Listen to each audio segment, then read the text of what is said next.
ระพักตร์ยังส่องแสงในดวงใจไทยไม่ลืม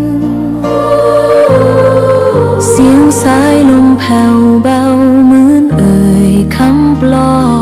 บว่าพระองค์ยังอยู่ใกล้ขอกราบแทบบาทด้วยรักนิรันดร์น้ำตาหลั่งพลันจากใจคนไทยแม้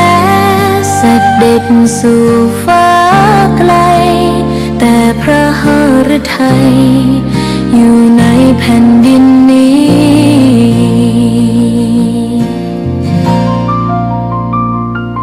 สวนดอกไม้ยังบานดังวันเก่าราวกับเจ้าดอกไม้รู้ว่าพระองค์จากไปแต่กลิ่นหอมยังพัดผ่านใจให้ระลึกถึงพระเมตตาแผ่นดินนี้ยังส่องสว่างด้วยพระคุณอันยิ่งใหญ่ขอเดินตามรอยเท้าแห่งพระแม่ไปด้วยศรัทธาไม่เสื่อมคลายขอกราบแทบบาทด้วยรักนิรันดร์น้ำตาหลั่งพลันจากใจคนไทยแม้เสด็จสู่ฟ้าไกลแต่พระหฤทัยอยู่ในแผ่นดินนี้ดวงใจไทยทุกดวงขอพักดีขอถวายรักนี้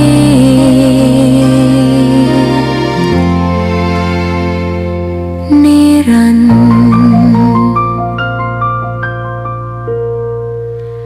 แด่พระพันปีหลวง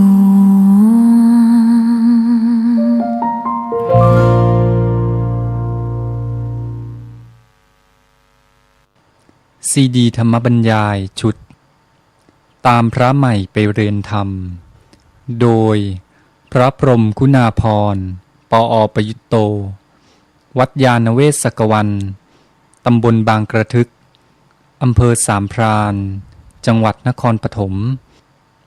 บรรยายแก่พระนวกะรุ่นพรรษา 2539 ตอนที่ 52 เรื่องรักษาศีล 8อย่าพูดแค่ว่าได้บุญต้องรู้ว่าศีล 8มาหนุนให้ก้าวไปสู่การพัฒนาจิตใจและปัญญาอย่างไรเมื่อวานพูดเรื่องทานศีลภาวนาเน้นเรื่องทานก็คิดว่าวันนี้ก็มาพูดต่อวันนี้จะเน้นเรื่องศีลอันนี้ก็ตอนพูดเรื่องทานก็พูดโยงมาแล้วเรื่องศีลว่าทานนั้นเป็นเครื่องสนับสนุนให้ศีลนี่ดำรงอยู่ได้โดยดีเพราะว่าศีลนั้นมุ่งที่การไม่เบียดเบียนกันการอยู่ร่วมกันมีความสัมพันธ์ที่ดีกับเพื่อนมนุษย์กับสัตว์อื่นอันนี้ก็มนุษย์ต้องอาศัยวัตถุเลี้ยงชีพถ้าหากว่ามนุษย์จะพยายามอยู่ในศีลแต่ว่าคนยังมีความขาดแคลนแร้นแค้นขาดอาหารเป็นต้นการที่จะดำรงอยู่ในศีลก็ทำได้ยากคนที่ขาดแคลนก็ทนไม่ไหวก็ต้องละเมิดศีลโดยที่ว่าอาจจะไปแย่งชิงกันลักขโมยกันศีลก็อยู่ได้ยากนี่เมื่อมีทานมาก็ทำให้คนแบ่งปันกันช่วยเหลือในวัตถุเมื่อวัตถุมีกินมีใช้พออยู่ได้ศีลก็มีความมั่นคงยิ่งขึ้นก็สนับสนุนกันอันนี้สำหรับคฤหัสถ์นั้น มีชีวิตที่ต้องยุ่งกับวัตถุมากก็เน้นเรื่องทานขึ้นต้นทีนี้พอมีทานมาหนุนแล้วศีลเป็นไปได้ดีทีนี้ศีลที่พระพุทธเจ้าตรัสไว้สำหรับชาวบ้านญาติโยมคฤหัสถ์ผู้ครองเรือนเนี่ยเราก็จะได้ยินกันอยู่เสมอว่าเน้นเรื่องศีลห้าซึ่งที่จริงเรียกว่าสิกขาบทห้าก็คือข้อปฏิบัติในการฝึกตนเกี่ยวกับการงดเว้นจากการฆ่าฟันเบียดเบียนทำร้ายละเมิดต่อร่างกายชีวิตกันเรียกว่าเว้นจากปาณาติบาตแล้วก็ข้อสองก็เว้นจากเรื่องของการ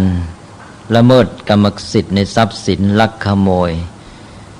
ถือเอาของที่เขาไม่ได้ให้ก็เรียกว่าเว้นจากอทินนาทานข้อสามก็เว้นจากการละเมิดต่อคู่ครองของรักของหวงแหนของผู้อื่น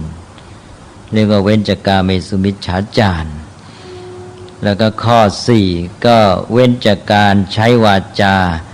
ละเมิดทำร้ายผู้อื่น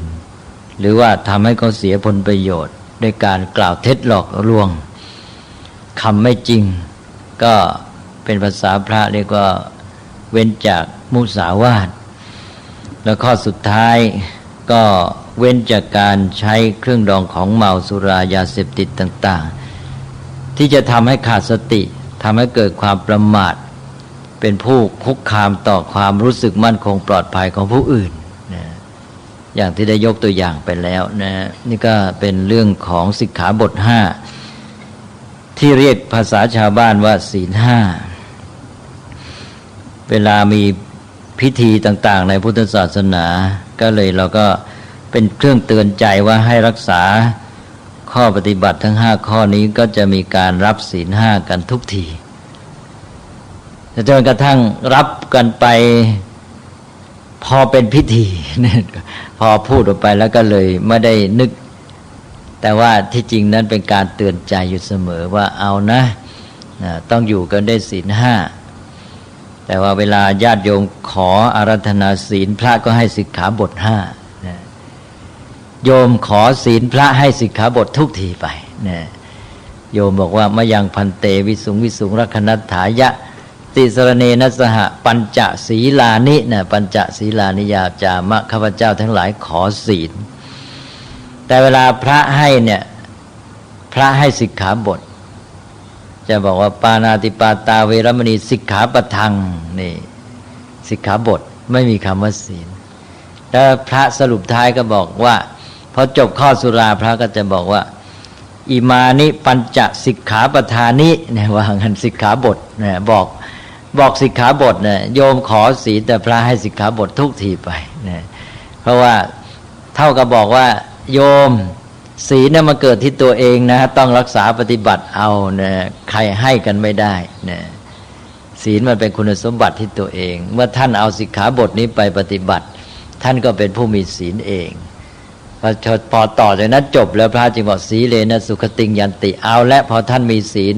ด้วยการปฏิบัติตามสิกขาบทนี้ก็จะได้อานิสงส์นั่นจะสรุปท้ายตอนนั้นเป็นพูดเรื่องศีลแหละอันนี้เป็นเกร็ดความจริงเคยพูดไปแล้วเอามาเล่าซ้ำๆเนี่ยและเรื่องศีล5ก็พูดไปปนอยู่กับเมื่อวานแล้วด้วยนี่จุดที่น่าสังเกตก็คือว่าศีลที่พระพุทธเจ้าตรัสสำหรับชาวบ้านผู้ครองเรือนเนี่ยอย่างที่ว่าเน้นเรื่องศีล5หรือสิกขาบท5นี้อันนี้เรามาเรียนเรื่องศีลกันเนี่ยก็บอกแล้วว่าศีลนั้นเป็นเรื่องของการสัมพันธ์กับสิ่งแวดล้อมทั้งทางสังคมและทางวัตถุ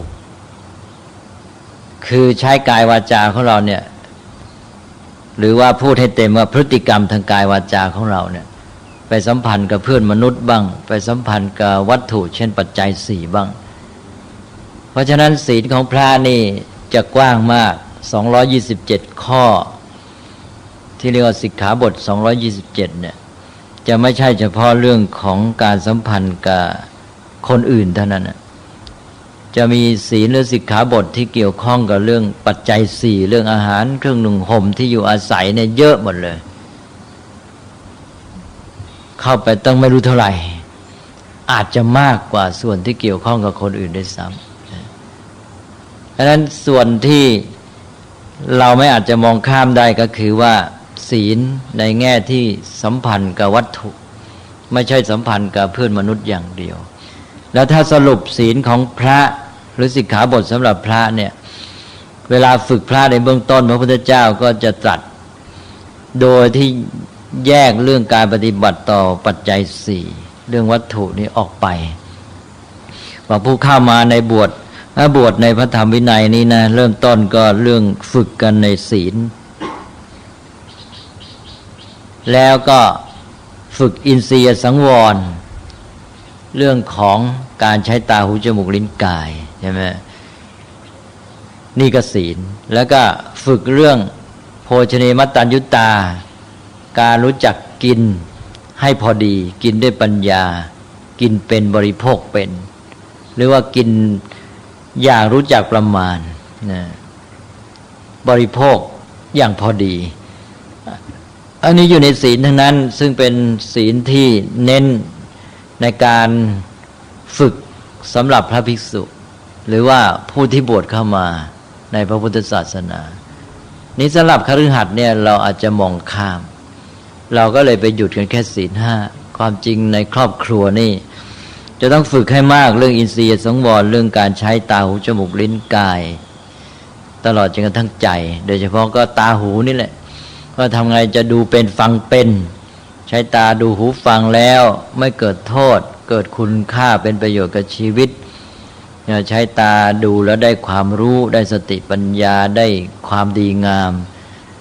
ได้คติที่เป็นประโยชน์พูดง่ายๆก็คือใช้ตาเพื่อการศึกษาไม่ใช่ตาหูเพียงเพื่อเสพหาความสนุกสนานบันเทิงดูทีวีก็ได้แต่สนุกบันเทิงอย่างเดียวดูทีวีไม่เป็นถ้าดูทีวีเป็นก็ใช้เพื่อศึกษาก็ใช้ได้ความรู้ได้สติปัญญาตอนนี้ต้องฝึกมากในครอบครัวเรามักจะเน้นเรามองข้ามเรื่องการศึกษาขั้นต้นเนี่ยเรามายกให้พระเองก็บางทีก็ลืมเหมือนกันนะแล้วก็โภชเนมัตตัญญุตาการฝึกในเรื่องการบริโภคการกินอาหารกินเป็นกินด้วยปัญญาทำไงจะกินจะเพียงเสพรสอร่อยอย่างเดียวนะให้กินด้วยปัญญาเข้าใจความมุ่งหมายของการกินว่าที่แท้แล้วมันกินเพื่อร่างกายแข็งแรงมีสุขภาพดีไม่มีโรคภัยไข้เจ็บเนี่ยต้องกินเพื่ออันนี้ต้องกินโดยพอดีโดยปริมาณพอดีโดยประเภทอาหารที่มีคุณค่าเนี่ยเป็นการศึกษาเบื้องต้นเท่านั้นเลยดังนั้นสำหรับคฤหัสถ์นี่ก็จะต้องพยายามเน้นเรื่องศีลในแง่ของความสัมพันธ์กับพวกวัตถุโดยเฉพาะปัจจัยเครื่องเลี้ยงชีพมิฉะนั้นเด็กก็ติดนิสัยเวลาอยู่ในบ้านไปไหนไปโรงเรียนอะไรก็ไม่ได้ฝึกเรื่องนี้ก็จะมุ่งกินก็เพื่อเสพรสนะไม่รู้จักประมาณในการกินด้วยตัณหาไม่ได้กินด้วยปัญญาใช้ตาหูจมูกลิ้นก็ใช้ไม่เป็นดูไม่เป็นฟังไม่เป็นนะเพราะนั้นไปทำอะไรมันก็ออกไปในเรื่องตัณหาหมดไม่ออกมาทางปัญญาเลยมันก็ไม่ก้าวจากความเป็นนักเสพไปสู่ความเป็นนักศึกษาและสร้างสรรค์ใช่ไหมมันก็อยู่แค่เสพอันนี้พอเราฝึกศีลเอาแล้วนะอันนี้ที่เรามาดูของคฤหัสถ์อีกทีหนึ่งเป็นนั้นว่าศีลเป็นเรื่องของความสัมพันธ์ในสังคมและสัมพันธ์กับวัตถุปัจจัยในแง่ความสัมพันธ์กับสังคมก็ได้แก่สิกขาบท5หรือศีล5เอาละไม่เบียดเบียนกันแล้วยังมีทานมาหนุนอีกทำให้เผื่อแผ่แบ่งปันกันคนอยู่กันไม่ขาดแคลนเกินไปไม่ต้องมาล่วงละเมิดกันก็สังคมก็อยู่กันได้เรียบร้อยพอประมาณแต่พระพุทธเจ้าก็บอกว่าเอานะท่านมีศีล5หรือสิกขาบท5เนี่ยก็พออยู่กันได้นะแต่ยังไม่เป็นหลักประกันว่าจะมีความสุขจริงนะเพราะว่าศีล5นี่เรายังไม่พูดถึงเรื่องโภชเนมัตตัญญุตาและอินทรีย์สังวรนะไม่พูดถึงการฝึกอินทรีย์ตาหูแล้วก็ไม่พูดถึงการฝึกในเรื่องการบริโภคเอาแค่ศีล5ก่อนศีล5ไม่เบียดเบียนกันในทางสังคมแล้วเขาก็บอกว่าถ้าท่านอยู่ในศีล5หรือสิกขาบท5เนี่ยสังคมพออยู่กันได้ไม่เบียดเบียนกันแต่ว่าต่างคนต่างก็ยังคิดหาวัตถุมากเอาละท่านจะหาเท่าไรหาไปแต่ขออย่าให้ละเมิด5ข้อเนี่ยเพราะถ้าขืนละเมิด5ข้อนี้อยู่กันไม่เป็นสุขแน่ สังคมนี้ต้องเดือดร้อนลุกเป็นไฟนั้นท่านจะหาไปหาความสุขจากวัตถุแต่ขออย่าให้ละเมิด5ข้อนี้แล้วท่านจะพออยู่กันได้แต่ว่ายังไม่เป็นหลักประกันว่าจะมีความสุขจริงเพราะความสุขนั้นจะต้องพัฒนาตัวเองต่อไปอีกนะอยู่แค่ขั้นนี้ก็ควบคุมความเป็นนักเสพนักบริโภคของท่านให้อยู่ในขอบเขตที่จะไม่เบียดเบียนแย่งชิงกันเกินไปนี้เพื่อจะให้พัฒนาต่อพระพุทธเจ้าก็ตรัสเรื่องศีลเพิ่มเข้ามาศีลต่อไปที่เพิ่มเข้ามาเนี่ยสำหรับมาฝึกหัดพระพุทธเจ้าจะไม่เรียกร้องมากเป็นศีลที่จะฝึกตัวเองในการที่ว่าเพื่อเชื่อมต่อกับเรื่องของการพัฒนาด้านจิตใจและปัญญาตอนนี้ก็ไม่จำเป็นจะต้องปฏิบัติทุกวันด้วยซ้ำพระพุทธเจ้าจะตรัสว่าเอาแค่สัก8 วันครั้งหนึ่งหรือเดือนละสัก4 ครั้งถ้ามีความเพียรก็เพิ่มเป็น2 เท่าจากเดือนละ4 ครั้งเป็นเดือนละ8 ครั้งงั้นนะศีลนี้คือศีลอะไรเอ่ยคือศีล8นะหรือเราเรียกกันว่าอุโบสถนะนี่แหละพระพุทธเจ้าเพิ่มเข้ามาศีล8เนี่ยจะเป็นการฝึกเพิ่มขึ้นแล้วศีล8นี้จะมาเน้นเรื่องความสัมพันธ์กับพวกวัตถุเสพนะสิ่งเสพแหละ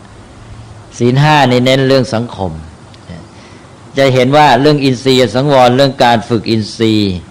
แล้วก็เรื่องของการฝึกเรื่องการบริโภคเนี่ยจะมาอยู่ในศีล8นะขอให้ลองดูเถอะ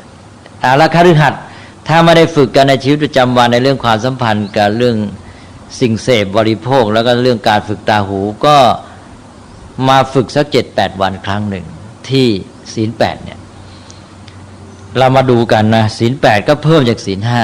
5ศีล5มีเว้นจากปาณาติบาตอย่างที่เราว่ากันไปแล้วพอมาเป็นศีล8เพิ่มอะไรเอ่ยเพิ่มข้อที่6ก็วิกาลโภชนาเว้นจากการบริโภคอาหารผิดเวลาเกินเวลาเกินจำเป็นของเวลานะก็เอาว่าเที่ยงไปแล้วไม่ต้องรับประทานเพราะว่าแค่ภายในครึ่งวันนี้รับประทานพอแล้วท่านว่างั้นแล้วเดี๋ยวนี้หมอเจอเยอะเลยหมอบอกไปมาของพระพุทธเจ้าถูกอาหารมื้อหลังจากเที่ยงเนี่ยไม่จำเป็นเลยนะแล้วก็ถ้ากินแค่ภายในเที่ยงกลับดีต่อสุขภาพเดี๋ยวนี้หมอกลับว่าไปอย่างนั้นแต่ก่อนนี่หาว่าพระนี่อยู่ยังไงผิดธรรมชาติว่างั้นนะฉันน้อยไม่พอต่อร่างกายมาหมอเดี๋ยวนี้กลับมาเห็นด้วยนะบอกว่าดีแล้วถูกต้องอาหารเย็นเกินจำเป็นว่างั้นไปอีกนะเอาแล้วนะวิกาลโภชนา1เรื่องอาหารนะไม่เกี่ยวกับผู้คนอื่นเลยใช่ไหม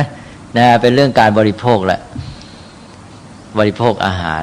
นะได้ข้อโภชนีมัตตัญญูตามาแล้วใช่ไหมนี่ต่อไปอะไรนัจจคีตวาทิตวิสูกทัสนะมาลาคันทวิเลปนะธารณะมณณวิภูสนัฏฐานาเวรมณีเว้นจากเรื่องการดูการเล่นฟ้อนรำขับร้องดนตรีทัดทรงของหอมอะไรพวกนี้เครื่องแต่งตัวประดับเอานะ 7-8 วันทีนี่เรื่องอะไรเรื่องการใช้ตาหูจมูกใช่ไหมลิ้นเรื่องการใช้ตาหูจมูกนี่มาอยู่ที่นี่แล้วนะดูการละเล่นดนตรีฟังนะฟังแล้วก็จมูกดมกลิ่นใช่ไหมแล้วก็ไอ้ลิ้นลิ้มรสก็ไปอยู่ข้ออาหารแล้วนะนี่ก็นัจจคีมาลามาแล้วใช่ไหมต่อไปอุจจาเสนะมหาเสนาเว้นจากเรื่องของการนอนที่นอนสูงใหญ่ฟูกฟูที่หนาที่นอนสบายบำเรอกายนี่ก็คือเรื่องการใช้สัมผัสกายใช่ไหมไม่บำรุงบำเรอครบแล้ว8ข้อแล้วจะไปเปลี่ยนข้อ3จากการเมสุมิจฉาจารเป็นอภรรมจริยานะก็ตกลงว่าศีล8มาแล้วศีล8นี้เห็นได้เลยไม่เกี่ยวกับเรื่องการเบียดเบียนคนอื่นใช่ไหมเป็นเรื่องของการปฏิบัติต่อวัตถุสิ่งเสพสิ่งบริโภคแล้วไม่เกี่ยวกับคนอื่นนะคือเป็นไม่ใช่ด้านสังคมแล้วก็เป็นเรื่องไม่เกี่ยวกับเพื่อนมนุษย์คนอื่นแต่เป็นเรื่องของตัวเองแหละถ้าศีล5ข้อนะเป็นเรื่องการละเมิดต่อคนอื่น แต่พอศีล8นี่เป็นเรื่องของตัวเองแหละเรื่องการรับประทานอาหารเรื่องของการฟ้อนรำขับร้องดนตรีดูการเดินเล่นเรื่องของการนอนที่นอนสูงใหญ่อะไรต่างๆเนี่ยตอนนี้เราจะเห็นได้ว่านี่มาแล้วการฝึกในเรื่องที่พระพุทธเจ้าเน้นสำหรับพระคือศีลในแง่ความสัมพันธ์กาวัตถุสิ่งเสพสิ่งบริโภคซึ่งพระพุทธเจ้าก็สรุปไว้แล้วว่าอินทรียสังวรการรู้จักใช้ตาดูหูฟังให้เป็นว่าตาดูหูฟังอย่างไรจะไม่เกิดโทษไม่เกิดความลุ่มหลงมัวเมาไม่หลงละเลงเพลิดเพลินแล้วก็ฟุ่มเฟือยเกินไปเบียดเบียนแย่งชิงกันแต่ว่าให้ใช้ตาดูหูฟังให้เกิดประโยชน์ดูเพื่อให้เกิดปัญญาความรู้และความดีงามฟังก็เช่นเดียวกันตอนนี้เคยดูทีวีมา7 วันดูรายการบันเทิงเยอะพอมาวันนี้ปั๊บเปลี่ยนรายการทีวีเป็นดูหาความรู้นะอย่างน้อยได้วันแหละดูหา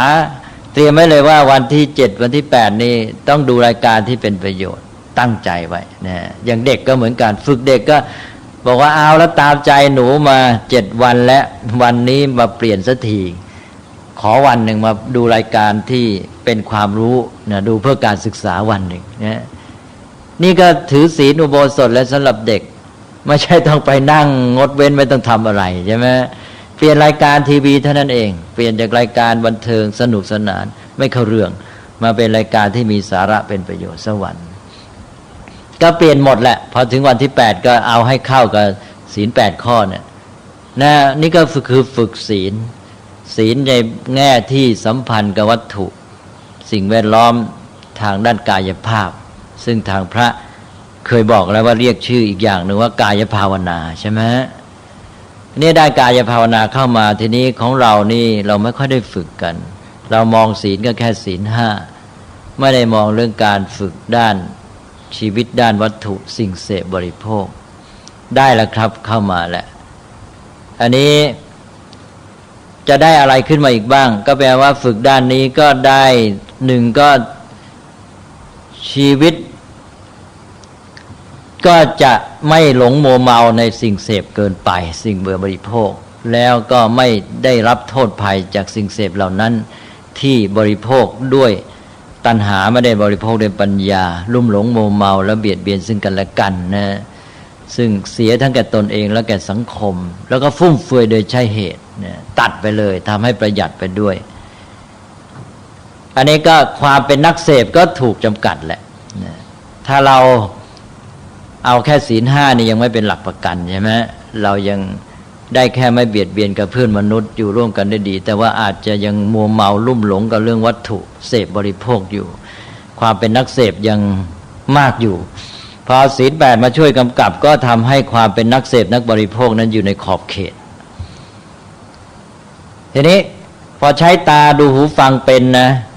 ต่อไปก็พัฒนาความเป็นนักศึกษาละทีนี้ความเป็นนักศึกษาก็คือการใช้ตาดูหูฟังเพื่อความรู้เพื่อสติปัญญาเพื่อความดีงาม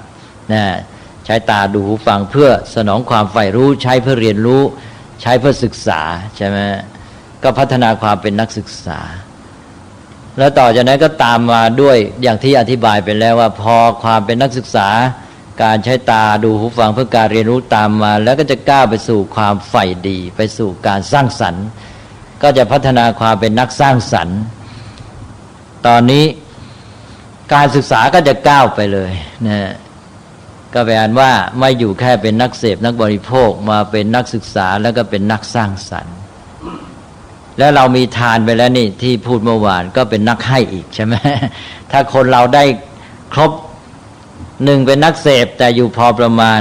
2เป็นนักศึกษาด้วย3เป็นนักสร้างสรรค์4เป็นนักให้ด้วยพอแล้วสังคมอยู่ได้สบายใช่ไหมเพราะนั้นหลักพระพุทธเจ้านี่ครบบริบูรณ์ทีนี้ได้อะไรอีกก็ได้ความมีอิสรภาพพอเรามาเพิ่มเรื่องศีล 8นี่เป็นการฝึกตัวเองให้ขึ้นต่อวัตถุเสพบริโภคน้อยลง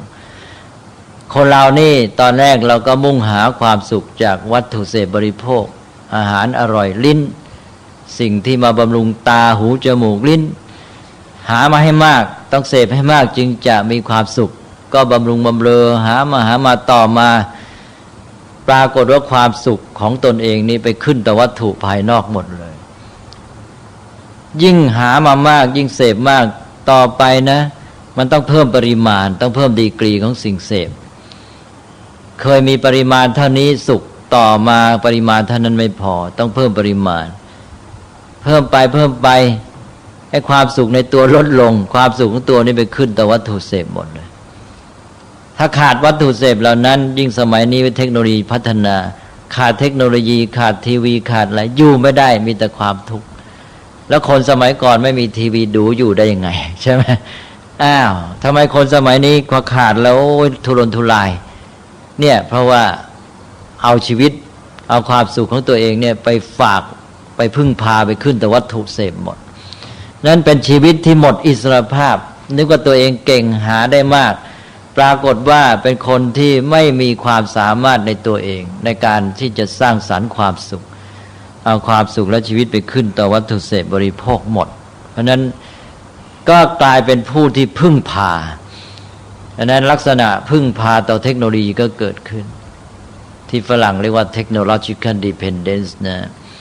ก็พึ่งพาวัตถุเสพบริโภคพึ่งพาเทคโนโลยีในสองด้านหนึ่งในด้านการดำเนินชีวิตและกิจการงานสองพึ่งพาในด้านความสุขหมายความว่าขาดสิ่งเหล่านั้นแล้วขาดสิ่งบำรุงบำเรอแล้วหาความสุขไม่ได้ทีนี้การที่มีศีล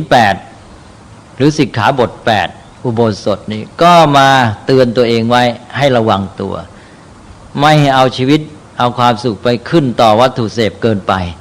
พอถึง8วันทีหนึ่งอ้าวกินแค่เที่ยงงดดูการบันเทิง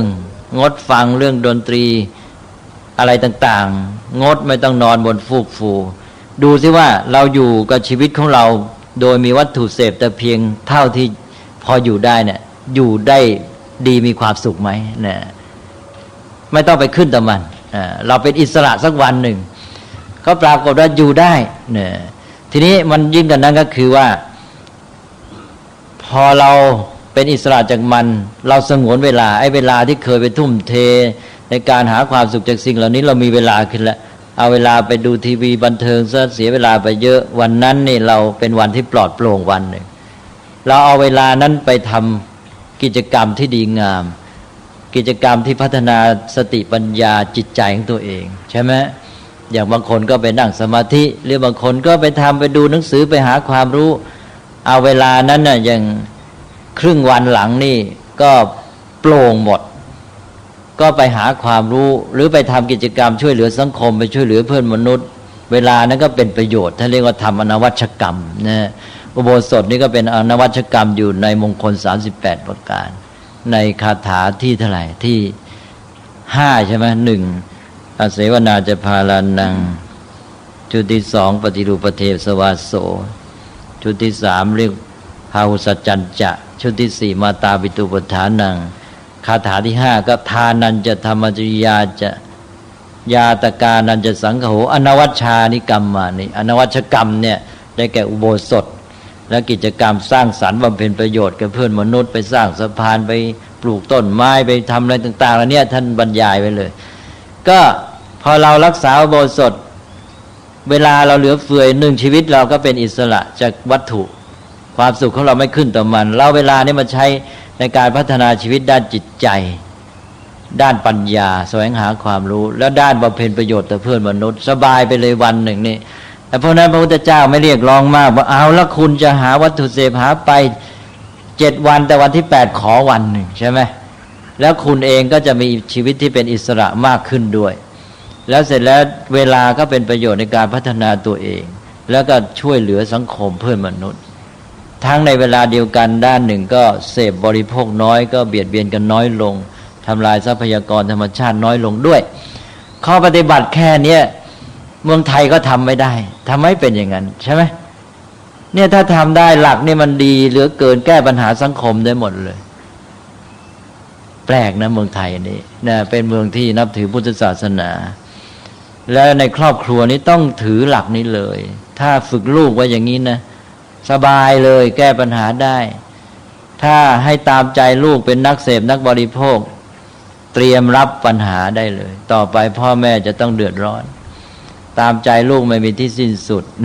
ลูกจะเอาโน่นเอานี่พัฒนาเขาให้เป็นนักเสพนี่อยู่ด้วยตัณหาตลอดเวลาโตขึ้นมาก็เรียกร้องจะเอาโน่นเอานี่ความสุขอยู่ที่วัตถุจิตใจความสุขไปขึ้นเป็นธาตุเป็นอะไรเป็นเมืองขึ้นของวัตถุหมดเลยไม่เป็นอิสรภาพทีนี้พอเราฝึกอย่างนี้ปั๊บนี่เด็กมีอิสรภาพมากขึ้นเป็นนักศึกษานักสร้างสรรค์หาความสุขจากการเรียนรู้หาความสุขจากการอ่านหนังสือจากการพัฒนาปัญญาจากการสร้างสรรค์ชอบประดิษฐ์คิดค้นทำโน่นทำนี่แล้วก็อยู่กับเพื่อนมนุษย์ได้ดีเนี่ยดีไปหมดเลยก็ไม่ต้องไปหาหลักการศึกษาอะไรมากอยู่ที่นี่หมดแล้วนะฮะอันนั้นศีล8เนี่ยได้ไปมองแค่ว่าญาติโยมก็มองไปว่าโอ้ไปวัดทำบุญได้บุญไปรักษาศีล8มองแค่นี้ไม่ได้มองว่าที่แท้นี่ศีล8นี่ตัวสำคัญเลยเป็นสิกขาบทข้อฝึกนี่ใช่ไหมข้อฝึกเพื่อให้ชีวิตของเราเนี่ยมีอิสรภาพมากขึ้นแต่วัตถุเสพน้อยลงพอเป็นอิสระมากขึ้นคราวนี้เราสามารถอยู่ดีมีสุขได้โดยไม่ต้องขึ้นแต่วัตถุเกินไปเพราะนั้นเราเคยนอนถ้าไม่มีฟูกมีฟูนอนไม่ได้นอนเบาะนอนเมาะนอนอะไรอย่างสบายแล้วไม่มีความสุขพอเราฝึกเรื่องศีล8วันทีเรานอนพื้นนอนกระดานนอนเสื่อก็ได้เราเป็นอิสระจะไปไหนก็สบายแล้วแถมไม่ปวดหลังอีกใช่ไหม แก้โรคปวดหลังบางคนนอนเบาะนอนเมาะจนกลายเป็นโรคปวดหลังเพราะต้องมานอนพื้นนอนเสื่อหายนอนกระดานสบายนี้ต่อไปเราก็บอกว่าฉันนอนพื้นนอนเสื่อฉันนอนกระดานฉันก็สบายไม่เห็นเป็นทุกข์อะไรใช่ไหมนอนได้นี้ถ้าคนที่ไม่ฝึกเนี่ยขาดไม่ได้ถ้านอนพื้นนอนเสื่อแล้วทุรนทุรายนอนไม่หลับนี่เราฝึกไว้แล้วนี่ต่อไปเราก็จะเป็นอิสระมากขึ้นถ้าคนที่เป็นนักเสพบริโภคนี่มันต้องมีวัตถุเสพถ้าไม่มีแล้วมันอยู่ไม่ได้มันกลายเป็นว่าวัตถุเสพเทคโนโลยีเหล่านั้นต้องมีฉันจึงจะอยู่ได้ถ้าไม่มีฉันตายเลยว่างั้นนะทีนี้พอฝึกแล้วนะพอฝึกให้เป็นอิสระต่อไปก็จะพูดว่าวัตถุสิ่งเสพเหล่านั้นมีก็ดีไม่มีก็ได้ว่างั้นนะให้มันพูดได้อย่างนี้แล้วยังมีอิสระภาพอยู่นะถ้าวัตถุสิ่งเสพถ้าเราพูดได้อย่างนี้นะบอกมีก็ดีไม่มีก็ได้แสดงว่าเรายังมีอิสระภาพมีก็ดีมีก็ดีก็ใช้มันไปแต่ไม่มีฉันก็อยู่ได้นะนี่เรียกว่ารักษาอิสรภาพขั้นที่หนึ่งต่อไปวัตถุเสพบางชนิดเนี่ยเราจะเห็นว่ามันไม่จำเป็นมันเกะกะมันรกรุงรังมันทำให้เราวุ่นวายเป็นภาระเราก็พูดว่ามีก็ได้ไม่มีก็ดีว่างั้นมีก็ได้ไม่มีก็ดีแสดงว่าก้าวไปขั้นใช่ไหมเนี่ยแต่ก่อนนี้ต้องมีจึงอยู่ได้ตอนนี้บอกว่ามีก็ได้มีก็ได้ฉันก็ไม่ว่าอะไรฉันก็ใช้ไปแต่ไม่มีก็ดีไม่มีฉันจะได้สบายโล่งโปร่งไปไหนก็ได้อย่างที่พระพุทธเจ้าตรัสบอกว่าถ้าเราฝึกดีแล้วนะจะเป็นเหมือนนกที่มีปีก2 ปีกคิดจะไปไหนก็ไปได้เลยใช่ไหมไม่ต้องห่วงถ้าคนนี่มันไม่เป็นอิสระนี่มันไปไหนไม่ได้แหละนะมันไม่ใช่มีแค่2 ปีกมันมีอะไรต่ออะไรพลังหมดเลยนะตัวมันก็ยกปีกบินไม่ขึ้นนะอันนั้นนี่แหละนะการฝึกในเรื่องของศีล8นี่มีประโยชน์มากรักษาอิสรภาพนี่ก็จะเป็นตัวเชื่อมเราเข้าสู่การพัฒนาจิตใจได้เต็มที่ก็อย่างที่บอกแล้วว่าตอนนี้เราไม่ต้องเอาเวลาไปวุ่นวายทุ่มเทกันเรื่องของการหาวัตถุเสพใช่ไหมเรามีเวลาของเรามีแรงงานเหลือเฟือเราความคิดความอ่านเราก็ไม่ต้องไปวุ่นกับเรื่องเหล่านั้นแรงงานเวลาความคิดของเรานี่เอามาใช้ในสิ่งที่ดีงามในการคิดสร้างสรรค์ในการพัฒนาชีวิตจิตใจและปัญญาของตนเองก็เป็นการก้าวไปสู่ด้านจิตใจปัญญานี่ถ้าคนมายุ่งกับเรื่องวัตถุเสพมากเนี่ยมันอยู่แค่ขั้นกายเท่านั้นนะไปไหนไม่ได้พัฒนาจิตใจพัฒนาปัญญาได้ยากนะเพราะนั้นศีล8เป็นตัวเชื่อมเพื่อจะให้ชาวบ้านเนี่ยได้ก้าวไปสู่การพัฒนาที่สูงขึ้นไปมีความเป็นอิสระจากวัตถุมากขึ้นเราก็มาดูรายละเอียดนิดหน่อยแปลว่าหลักการได้แล้วนี่รายละเอียดก็คือว่าเรื่องศีล5กับศีล8จะเห็นได้ว่าตอนที่อยู่ในศีล5เนี่ยจะไม่มีเรื่องของการห้ามเรื่องดนตรีฟ้อนรำขับร้องเชิญตามสบายใช่ไหมแต่ว่า ท่านก็มีอันหนึ่งก็คือว่าในขณะที่ยังใช้เพลงเรื่องดนตรีเรื่องการละเล่นสนุกสนานบันเทิงนี้ถ้าจะให้ดีขอให้เป็นเรื่องน้อมนำมาสู่กุศลเราก็เลยใช้สำหรับชาวบ้านเนี่ยดนตรีเพลงอะไรต้นเนี่ยใช้ได้ในระดับศีลห้าไม่ได้ผิดอะไรเนี่ยใช่ไหมอย่าไปเป็นปฏิปักษ์อย่าไปขัดอะไรให้วุ่นไปหมดนะคือพุทธศาสนานี่มองคนแบบพัฒนาเจริญขึ้นไปไม่ใช่มองตายตัวเด็ดขาดต้องเอาอย่างนี้ถ้าเป็นชาวพุทธเราต้องอยู่อย่างนี้ถ้ามาอยู่อย่างนี้ผิดนี่อย่างเงี้ยเนี่ยมันทำให้เกิดปัญหาเถียงกันด้วยแล้วก็ไม่เข้าหลักเข้าการไม่เข้าสู่หลักการศึกษาพัฒนาคนเราต้องมองคนว่าเขาก็ต้องค่อยๆศึกษาพัฒนาชีวิตขึ้นไปนะนี่เขาอยู่ในระดับชาวบ้านธรรมดาเอาละโดยชั่วไปชีวิตเขาเอาศีลห้ากับพอไม่ให้เบียดเบียนกันทีนี้ในแง่ของการจะฟ้อนรำขับร้องการเล่นดนตรีก็ปล่อยเขาแต่ว่าเราเข้าไปเกี่ยวคือว่าทำไงจะใช้สิ่งเหล่านี้มาเป็นเครื่องมือดึงเขาไปสู่สิ่งดีงามอันนั้นก็อย่าให้เป็นดนตรีเพลงอะไรต่างๆการละเล่นมันที่มันเสียหายไร้ศีลธรรมที่มันชักจูงจิตใจให้หมกมุ่นมัวเมาหลงละเลงไปใช้มันในทางที่พัฒนาจิตใจเขาให้ประณีตยิ่งขึ้นนั้นเราก็หาทางทำให้เพลงเนี่ยเป็นเพลงที่ชักจูงจิตใจมาสู่ความดีงามอย่างบทสวดมนต์เนี่ยถ้าเรียกภาษาบาลีก็เรียกว่าเพลงเหมือนกันการสวดของพระนี่ภาษาบาลีก็ใช้คำเดียวกับคำว่าเพลงนะถ้าการสวดใช้ภาษาบาลีว่าคายนาหรือคีตะใช่ไหมคีตะสังคีตนี่เป็นเรื่องดนตรีการละร้องการร้องพวกนี้เป็นเรื่องของคีตะคีตคายนะและการสวดมนต์ก็เช่นเดียวกันใช้ศัพท์เดียวกันนั่นก็หมายความว่าเราเอาการสวดการร้องเพลงเนี่ยมาใช้ประโยชน์ในทางทำให้ดีเพราะฉะนั้นเพลงของชาวบ้านก็พยายามอย่าให้เป็นเพลงที่มันชักจูงจิตใจให้ตกต่ำลงให้ลุ่มหลงมัวเมาเอาเพลงเนี่ยมาเป็นเครื่องมือช่วยทำให้จิตใจประณีตขึ้นก็หาทางแต่งเพลงที่มันดีๆนะให้คติธรรมให้บทเรียนชีวิตนะให้คนเกิดสติปัญญามองสิ่งต่างๆด้วยความรู้สึกที่ดีงามชื่นชมธรรมชาติอะไรต่างๆเหล่านี้จูงจิตไปสู่สิ่งที่ดีงามทำด้วยความมุ่งหมายคือทำด้วยปัญญาไม่ได้ทำด้วยอวิชชาโมหะนี่เพลงเดี๋ยวนี้มันทำด้วยโลภะโทสะโมหะมากใช่ไหมแล้วเพลงที่มีเป็นเครื่องมือพัฒนามนุษย์นี่หายากเพลงที่ช่วยทำให้จิตใจ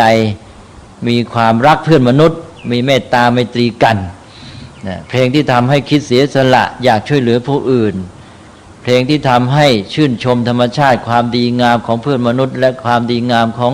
ป่าเขาลำนาวไพรก็น้อยใช่ไหมเพลงที่ทำให้เกิดปัญญารู้เข้าใจชีวิตเนี่ยเดี๋ยวนี้ยิ่งน้อยลงทุกทีเลยอันนั้นจะต้องหันมาเน้นเรื่องเหล่านี้นะใช้ไอ้สิ่งที่เขาใช้กันอยู่แล้วเนี่ยมาชักจูงเพราะว่าศีลห้ายังไม่ได้ไปแตะต้องในเรื่องเหล่านี้ในแง่ของการที่ว่าจะต้องงดต้องเว้นไม่มีแต่ว่าทำไงจะให้มันดีทีนี้พอ8 วันทีอุศึกษาโบสถจึงบอกว่าเอานะเรามายังอยู่ด้วยชีวิตที่เป็นตัวของตัวเองลองอยู่แต่ตัวชีวิตของเราอย่างเดียวไม่มีสิ่งภายนอกเราอยู่ได้ไหมต้องฝึกไว้นะอันนั้นไม่งั้นชีวิตของเรานี่ก็หมดอิสรภาพต้องขึ้นแต่สิ่งภายนอกไม่มีสิ่งบำเรอตาหูจมูกลิ้นไม่มีสิ่งบำเรอลิ้นไม่มีสิ่งบริโภคเสพให้อร่อยแล้วอยู่ไม่ได้ก็แย่เดี๋ยวเวลาท่านเจ็บป่วยทำไงท่านต้องอยู่กับชีวิตท่านคนเดียวถ้าอย่างนั้นท่านก็ทุกข์ทุรนทุรายแย่สิท่านอยู่กับชีวิตตัวท่านไม่พอท่านแก่ลงท่านเสพสิ่งเหล่านี้ไม่ได้ท่านทำไงท่านไม่ได้ฝึกไว้ท่านก็ทุกข์ทุรนทุรายใช่ไหมนั้นต้องฝึกให้อยู่กับตัวชีวิตลำพังไม่ต้องมีสิ่งเสพไม่ต้องมีสิ่งภายนอกให้อยู่กับร่างกายและจิตใจของตัวเองเนี่ยให้อยู่ได้สามารถมีความสุขได้นั่นแหละจะเป็นอิสระจริงเพราะนั้นเราก็ฝึกการฝึกในเรื่องศีล 8ก็จะเป็นอย่างเนี้ยคือให้อยู่กับชีวิตของตัวเองที่มีร่างกายและจิตใจเนี่ยพออยู่ได้สามารถทำใจได้ฝึกปัญญาของตัวเองได้นะมีความสุขที่เป็นอิสระจะเจ็บไข้ได้ป่วยนอนบนเตียงก็ไม่ทุกข์ใช่ไหมไม่งั้นแย่สิพอนอนป่วยเขาก็ทุรนทุรายเนี่ย ดังนั้นต้องฝึกไว้คนเรานี่มันไม่ได้มีสิ่งเสพมาบำรุงบำเรอตลอดเวลาชีวิตที่อยู่กับตัวแน่นอนก็คือร่างกายจิตใจของเราเนี่ยเพราะนั้นจะต้องใช้มันให้เป็นฝึกมันให้ดีพัฒนาศึกษามันตลอดเวลานะเอาละครับก็เป็นอันว่าเรื่องของศีลนี่มีประโยชน์หลายอย่างนะหนึ่งก็คือไม่เบียดเบียนกันในสังคมเกื้อกูลกันสองก็คือเป็นเครื่องฝึกชีวิตให้มีอิสรภาพมากขึ้นต่อสิ่งเสพบริโภคน้อยลงสามารถอยู่กับชีวิตจิตใจตัวเองแล้วเป็นทางของการที่จะพัฒนาจิตใจและปัญญายิ่งขึ้นไปนะนี้ต่อไปก็ไปประสานกับภาวนาพอเรามีศีลในขั้นของศีลที่ปฏิบัติต่อวัตถุภายนอกสิ่งเสพในระดับศีล8แล้วก็พร้อมที่จะพัฒนาปัญญาก็พัฒนาเริ่มแต่ท่าทีของจิตใจต่อเพื่อนมนุษย์ที่มีเมตตาไมตรีแล้วก็พัฒนาเรื่องของสติสมาธิเรื่องของจิตใจที่เข้มแข็งอะไรต่างๆความเพียรพยายามแล้วก็พัฒนาเรื่องปัญญานะการเรียนรู้การหาความรู้แล้วก็การรู้เข้าใจโลกชีวิตตามเป็นจริงก็พัฒนาขึ้นไปเรื่อยนะนี่แหละก็เห็นจะพอสมควรวันนี้เน้นเรื่องศีลนะฮะแล้วก็พอศีลมันก็ไปเป็นฐานปัญญาพอศีล8ก็อย่างที่เห็นแล้วนี่นำไปสู่การพัฒนาในด้านจิตใจและปัญญาที่เรียกว่าภาวนาได้อย่างดีทีเดียวก็รับกันหมดทั้งชุดทานศีลภาวนาคิดว่าวันนี้ก็พอสมควรแก่เวลามีอะไรสงสัยไหมกรณีที่ว่าการจะถืออุโบสถศีลไหนก็ไม่สะดวกเพราะว่าวันทำงานเราที่ไม่ตรงกันเราก็ย้ายไปวันเสาร์หรือวันอาทิตย์สิจะไปยากอะไรใช่ไหมอันนี้มันเรื่องของบัญญัติใช่ไหมเรื่องของวินัยเรื่องระดับศีลก็เป็นเรื่องของการเอาชีวิตของคนในยุคสมัยนั้นมาใช้ประโยชน์สมัยนั้นเขาอยู่ด้วยปฏิทินจันทรคติในยุคพุทธกาลใช่ไหมเขาไม่รู้จักปฏิทินสุริยคติเขาก็ต้องใช้วันพระจันทร์เป็นยังไงพระจันทร์ครึ่งดวงพระจันทร์เต็มดวงพระจันทร์หมดดวงใช่ไหมเอาอย่างนี้มาเป็นหลักกำหนดทีนี้คนสมัยนี้ไม่ได้มองดูพระจันทร์แล้วนะบางคนนะอยู่อาทิตย์หนึ่งหรือบางคนเดือนหนึ่งไม่ได้เห็นพระจันทร์เลยเชื่อไหมนะคนสมัยนี้ห่างธรรมชาติมากนะพระอาทิตย์บางทีก็เห็นแต่แสงพระอาทิตย์แต่ว่าไม่ได้ดูดวงอาทิตย์บางทีก็เห็นได้บังเอิญขับรถไปนะไม่ได้มีโอกาสดูธรรมชาติละบางคนอยู่ในกรุงเทพเนี่ยเช้าออกจากบ้านออกจากห้องแอร์ขึ้นรถไปแล้วก็ไปติดแอร์อีกพอรถไปถึงที่ทำงานก็เข้าห้องแอร์ต่อออกจากห้องแอร์เข้าห้องแอร์เข้ารถแอร์มานอนในห้องแอร์ไม่ได้เจออะไรเลยธรรมชาตินะชีวิตก็อยู่กับเทคโนโลยีเนี่ยก็เลยไม่ได้สัมผัสกับความเป็นจริงของโลกและชีวิตอันนี้เรามาอยู่ในโลกสมัยปัจจุบันนี้ก็เราก็จะใช้ปฏิทินสุริยคติก็ใช้เสาร์อาทิตย์ก็ปฏิบัติไปตามหลักการเนี่ยนะก็คือว่าเอายังไงก็ได้ให้มันได้ตามที่ว่ามันเนี่ยแปลว่าอย่างน้อยก็ 7-8 วันทีก็ฝึกในเรื่องของการที่จะให้มีชีวิตที่เป็นอิสระขึ้นต่อวัตถุเสพบริโภคให้มันน้อยหน่อยและเอาเวลานั้นไปใช้ประโยชน์อย่างอื่นมาพัฒนาเรื่องจิตใจและปัญญาให้ยิ่งขึ้นไปถ้าคนไทยรู้จักใช้อุโบสถศีลนี้ให้เป็นประโยชน์นะสังคมจะได้ประโยชน์มากแล้วเราจะมาพัฒนากันในเรื่องกิจกรรมว่าในเมื่อวันนี้เรา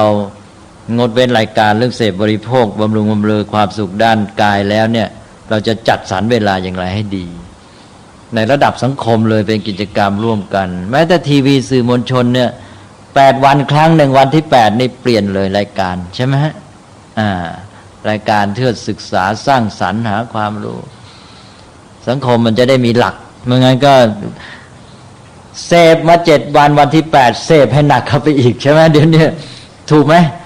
นะวันที่8นี่ตัวร้ายเลยกลายเป็นวันแห่งความเสพความหลงละเลงความมัวเมาโดยสิ้นเชิงเลยแล้วก็สังคมไม่วิบัติแล้วจะไปรอเมื่อไหร่ใช่ไหมก็ต้องแย่แน่ๆนะเพราะฉะนั้น หนียากนะถ้าขืนอยู่กันอย่างนี้แต่ว่าสังคมอเมริกันมันก็จะไปไม่รอดอยู่แล้วเวลานี้ก็ครูอาจารย์ในโรงเรียนก็มาตั้งขบวนการทีวีฟรีอเมริกาเดี๋ยวนี้มีขบวนการนี้เพราะเห็นโทษภัยของทีวีมากเด็กเสียหมด violence ความรุนแรงอะไรต่างๆมากมายอันนี้พวกครูอาจารย์ก็ทนไม่ไหวตั้งขบวนการทีวีฟรีอเมริกาที่ปลอดทีวีว่างั้นนะบอกอย่างน้อยถ้าไม่ได้เลยก็ให้ได้สักสัปดาห์ให้เป็นสัปดาห์ปลอดทีวีแต่ก็ยังสู้กันอยู่แต่ต่อไปก็ยิ่งลำบากเข้าไปนะอย่างที่หนังสือ Telling the Truth ของคุณผู้หญิงคนหนึ่งแกเคยเป็นอะไรเป็นประธานสมาคมมนุษยศาสตร์แห่งชาตินะก็มีตำแหน่งสูงแกก็เขียนหนังสือชื่อ Telling the Truth ที่ว่าลักษณะการฆ่ากันตายในหมู่เด็กวัยรุ่นของอเมริกันเดี๋ยวนี้มันรุนแรงมากขึ้นอันนี้แกก็เล่าตัวอย่างอันนี้อาตมาเคยเล่าหลายแห่งนะแกเล่าบอกว่ามันไม่มีความรู้สึกในความเจ็บปวดความตายของผู้อื่นเลยก็เล่าถึงว่าคนขายไอศกรีมคนหนึ่งก็ขี่รถขายไอศกรีมเข้าไปที่ภาคใต้ของเมืองฟิลาเดลเฟียนะเมืองใหญ่เมืองหนึ่งเป็นเมืองหลวงแห่งแรกของอเมริกาทีนี้ก็เข้าไปในหมู่เด็กไปขายไอศกรีมไอเด็กคนหนึ่งเข้ามาขอตังค์แกนะเด็กวัยรุ่นอายุสัก16-17แกก็ไม่ให้มันก็โกรธก็ควักปืนมาเด็กวัยรุ่นอเมริกันนี่มีปืนใช้กันเกลือนะไปโรงเรียนยังเด็กประถมเอาปืนไปยิงกันที่โรงเรียนเลยนะฮะนี่อเมริกาอันนี้ไอ้เจ้าเด็กวัยรุ่นคนนี้พอคนขายไอศกรีมไม่ให้ตังค์มันโกรธมันก็ควักปืนมายิงเลยยิงแล้วคนขายไอศกรีมก็ลงไปนอนกลิ้งจะตายไอ้เด็กวัยรุ่นคนอื่นอีกเยอะเลยคงได้ยินเสียงปืนก็มากันพอมาแล้วแทนที่จะไปช่วยหรือมีความรู้สึกสงสารนี่อะไรไม่มีหรอกมายืนล้อมกันแล้วดูคนจะตายแล้วร้องเพลงแรปซองนี่คือเพลงที่พูดไปด้วยพูดไปร้องไปนะเป็นพูดเป็นคำธรรมดาเนี่ยร้องแรปซองสนุกสนานทีนี้คนขายไอศกรีมเป็นคนที่เป็นคนเล่าเรื่องเนี่ยก็ขับรถตามเข้ามาก็เห็นเหตุการณ์นี้แกก็ใจเสียหมดเลยนะก็ไอ้พวกเด็กนี้จะเข้ามาขอสตังค์แกอีกแหละนะฮะแล้วแกไม่ได้เล่าตรงนี้เขาไม่ได้เขียนไว้ว่าแกทำไงแต่ว่าแกพูดไว้ว่าคนพวกนี้เด็กพวกเนี้ยมันดูคนตายเหมือนกับดูแมวตายว่างั้นนี่คนที่เขียนนี่แกก็วิเคราะห์ว่าทำไมจึงเป็นอย่างนี้แกก็บอกว่าก็เพราะว่าพวกสื่อมวลชนทีวีเป็นต้นวิดีโออะไรต่างๆเนี่ยมันกล่อมเด็กตลอดเวลาให้เห็นแต่รายการรุนแรงจนกระทั่งเป็นธรรมดาเพราะนั้นเหตุการณ์ที่เห็นในชีวิตจริงเนี่ยมันจะเป็นเหมือนรายการเอนเตอร์เทนเมนต์หรือเป็นโชว์เท่านั้นหมายความว่าเด็กวัยรุ่นเหล่านี้เห็นการตายของคนขายไอศกรีมเนี่ยเหมือนเอนเตอร์เทนเมนต์เป็นรายการบันเทิงอันหนึ่งในทีวีหรือเหมือนกับโชว์อันหนึ่งเท่านั้นเองเพราะนั้นมันก็ไม่รู้สึกอะไรอันนั้นก็หนังสืออีกเล่มหนึ่งก็เขียนไว้ว่าเวลานี้การฆ่ากันตายในสังคมอเมริกันในหมู่เด็กวัยรุ่นนะนี่พูดถึงวัยรุ่นฆ่ากันตายเพิ่ม 400% ในช่วง30 ปี 400% ก็คือ4เท่าตัวนะเพิ่ม 400% การฆ่ากันตายในหมู่เด็กวัยรุ่นไม่ใช่หมายความว่าฆ่าเฉพาะวัยรุ่นด้วยกันนะหมายความเด็กวัยรุ่นเป็นตัวผู้ฆ่าอาจจะฆ่าคนโตคนเล็กกันแล้วแต่เพิ่ม 400% 1แล้วนะ2ก็คือว่าสถิติฆ่ากันตายนี้สวนทางกับสถิติการเพิ่มประชากรเพราะว่าการเพิ่มประชากรของอเมริกันนี่จะเพิ่มที่คนแก่ส่วนเด็กจะลด ในขณะที่ไอ้คนวัยรุ่นฆ่าตัวตายกลับเพิ่มสถิติทั้งที่สถิติการเกิดมันน้อยลงใช่ไหมก็แสดงว่าเพิ่มกำลัง2 3ก็คือว่าฆ่าโดยไม่มีเหตุผลคือไม่จำเป็นยังต้องโกรธเกลียดแค้นกันไปแล้วก็ไปตามฆ่าคืออยู่ๆคิดไม่พอใจขัดใจไม่สบายใจขึ้นมาอาจจะเอาปืนขึ้นไปบนหลังคาแล้วยิงกราดใครผ่านมาก็เอาทั้งนั้นใช่ไหมเพราะฉะนั้นไว้ใจไม่ได้ฆ่าส่งเดชเนี่ย3แล้วนะฆ่าไม่มีเหตุผล4ฆ่าแล้วเฉยไม่รู้สึกอะไรไม่รู้สึกเดือดร้อนใจไม่รู้สึกว่าจะมีความผิดอะไรอย่างที่ว่ามันร้องเพลงแลบ200อีกใช่ไหมถ้าอย่างนี้แล้วอารยธรรมจะอยู่ได้ยังไงใช่ไหมถ้าเมืองไทยนี่ไม่ช้านะถ้ายังขืนเป็นอย่างนี้เดี๋ยวนี้มันก็ชักจะเป็นอย่างนั้นแล้วใช่ไหมมีแต่รายการทีวีที่ฆ่ากันอย่างดุเดือดห้ำหั่นกันไม่มีความรู้สึกอะไรเลยนะเพราะฉะนั้นสังคมไทยเนี่ยเป็นสังคมที่มีโอกาสดีแต่ไม่ใช้โอกาสให้เป็นประโยชน์ในการที่จะได้บทเรียนจากสังคมอื่นแล้วก็แก้ปัญหากลับเอาแต่ตามเข้าไปนะนี่ก็เป็นเรื่องที่ว่าการศึกษามันไม่ถูกต้องการศึกษามันไม่ได้เข้าหลักการเลยการศึกษาที่เราจัดกันปัจจุบันนี้นะมันเป็นเพียงการเรียนชิ้นส่วนหนึ่ง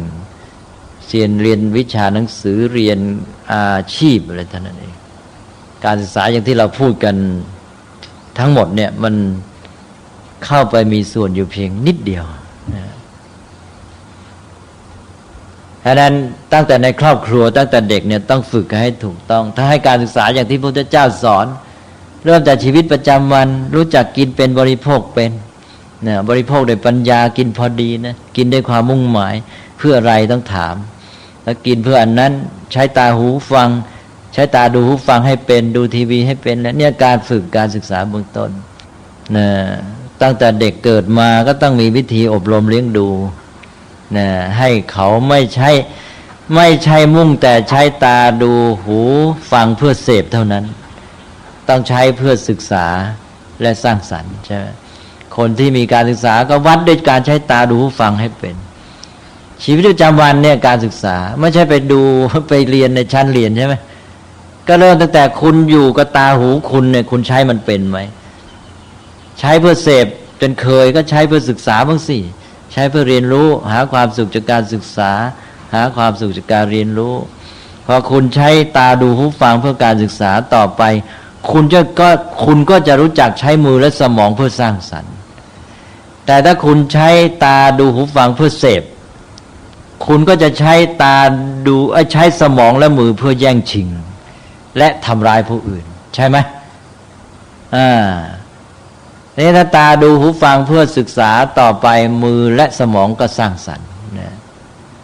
นั้นทางแยกมันอยู่ที่นี่แล้วเราให้การศึกษาเพื่อฝึกตาหูบ้างไหมใช่ไหมเรามีแต่ตามใจแล้วก็อย่างที่พูดเมื่อวานว่าการศึกษากลายเป็นการพัฒนาความสามารถเพื่อหาสิ่งเสพใช่ไหมก็สนองให้ความต้องการในการใช้ตาดูหูฟังเพื่อเสพก็จบเข้าแนวกันไปหมดเลย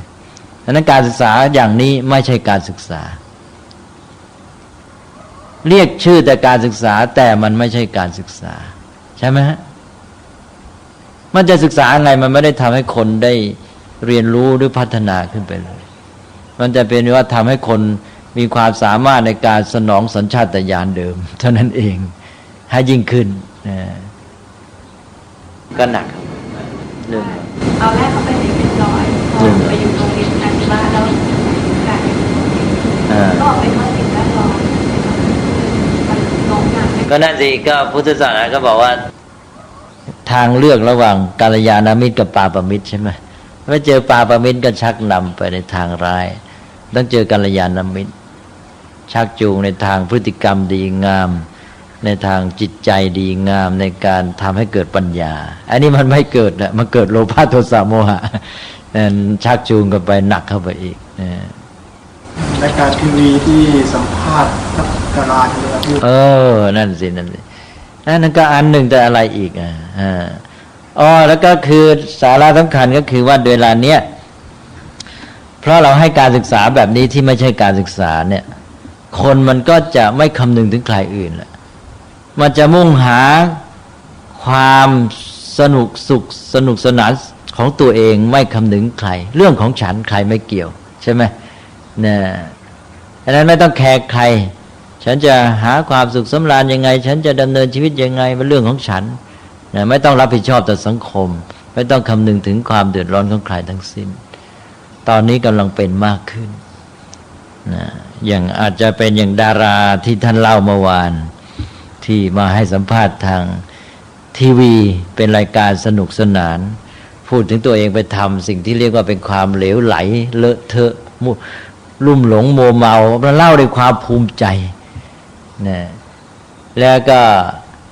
เขาถามว่ามาทำอย่างนี้จะเล่ามาไปทำมาแล้วมาเล่าอย่างนี้จะดีหรือก็บอกก็เรื่องของผมนี่อะไรทำนองเนี้ยใครจะเป็นไงก็เป็นเรื่องของเขาสิฉันทำอย่างนี้อะไรเงี้ยคือไม่ต้องคิดถึงสังคมจะเป็นยังไงจะเป็นปัญหากับคนอื่นยังไงจะเป็นตัวอย่างตัวเองเป็นดาราแล้วเด็กทั้งหลายที่เกิดตามมานี่มันมีค่านิยมตามเนี่ยมันจะเสียหายยังไงไม่ได้คำนึงเท่านั้นเป็นเรื่องของฉันจะทำใครจะว่าไงก็เป็นเรื่องของคุณเรื่องนั้นนะอยากมาตามฉันเองนี่ใช่ไหมนั่นก็ไม่ต้องมีความรับผิดชอบอะไรนี่แหละสภาพอย่างนี้จะเกิดมากขึ้นถ้าเมืองไทยขืนเดินไปในทิศทางอย่างนี้ใช่ไหมจะไปแก้ปัญหาอะไรล่ะมันก็สภาพจิตก็เด็กรุ่นหลังก็ชอบดาราที่เป็นอย่างนี้เขามีท่าทีทัศนคติพฤติกรรมแบบนี้ตัวเองก็พลอยว่าไปตามเขาทำไปแล้วเขามีความรู้สึกอย่างนี้เขาพูดแบบนี้ตัวเองก็พูดอย่างนั้นด้วยใช่ไหมทุกคนทำแบบนี้ก็คือความย่อยยับของสังคมนั่นเองแต่นั้นแก้ยากแล้วนะสังคมในขณะนี้แต่ก็ต้องไปเริ่มมา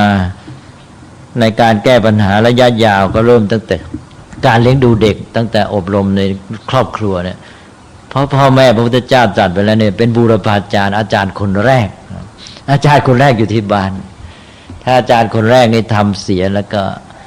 อาจารย์คนที่สองที่โรงเรียนนี่แก้แทบไม่ไหวรับมือไม่ไหวไม่ต้องไปสร้างสรรค์ต่อถ้าอาจารย์คนแรกที่บ้านเตรียมพื้นฐานวางพื้นมาดีครูอาจารย์ที่โรงเรียนก็มาต่อมาเสริมเท่านั้นเองนี่ตอนนี้ครูอาจารย์ที่โรงเรียนหนึ่งก็ไปรบไปแก้ปัญหาจากบ้านไม่ไหวสองตัวเองก็ไม่มีกำลังสามดีไม่ดีตัวเองนั่นแหละกลับนำไปในทางที่ผิดก็มีใช่ไหมเนี่ยครูอาจารย์ที่ดีก็มีน้อยลงก็กำลังก็ไม่มีก็หมดแรงนั้นเวลานี้ยาเสพติดอะไรก็เข้าไปทุกสถาบันแม้แต่ในโรงเรียนใช่ไหมเนี่ยแล้วดีไม่ดีก็มีข่าวมาเดี๋ยวอาจารย์ใหญ่เป็นผู้ขายยาเสพติดซะเองอะไรอย่างเงี้ยก็มีใช่ไหมเนี่ยออกมาเป็นข่าวอะไรเลยพอ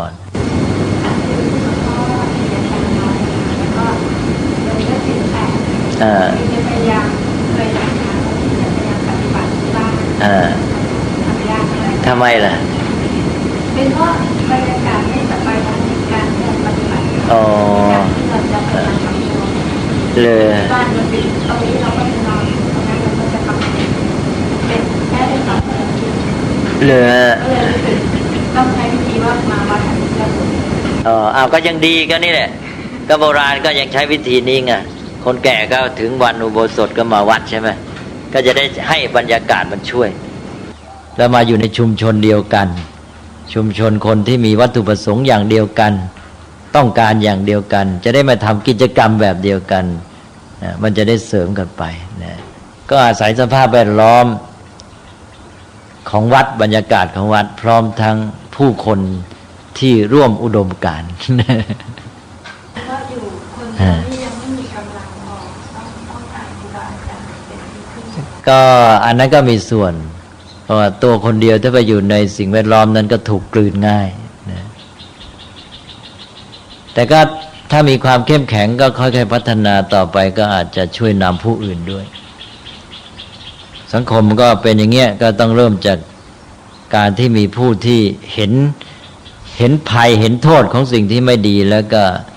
เห็นประโยชน์เห็นอานิสงส์สิ่งที่ดีงามแล้วก็ค่อยๆเริ่มจากตนเองไปแล้วก็ค่อยๆส่งอิทธิพลไปสู่คนที่แวดล้อมเอามั่งนะวันนี้นะก็คุยกันไปวันนี้มาถึงเรื่องศีลแปด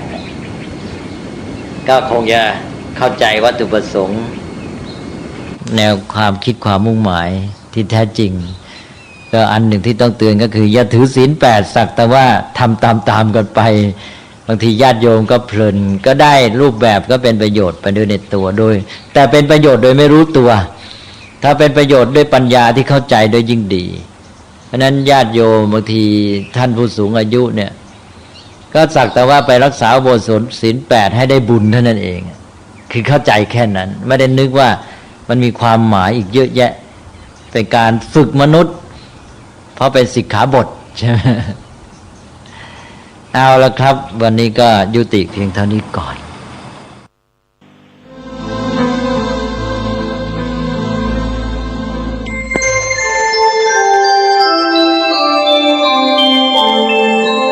ขณะนี้ท่านกำลังฟังสถานีวิทยุกระจายเสียง FM 104.5 เมกะเฮิรตซ์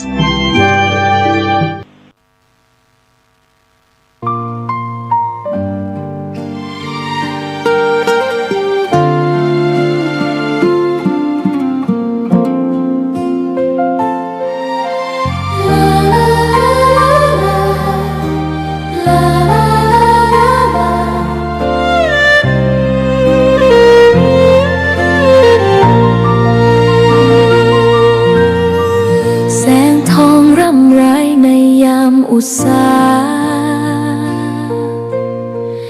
ยังเห็นพระเมตตาอยู่ทุกแห่งหน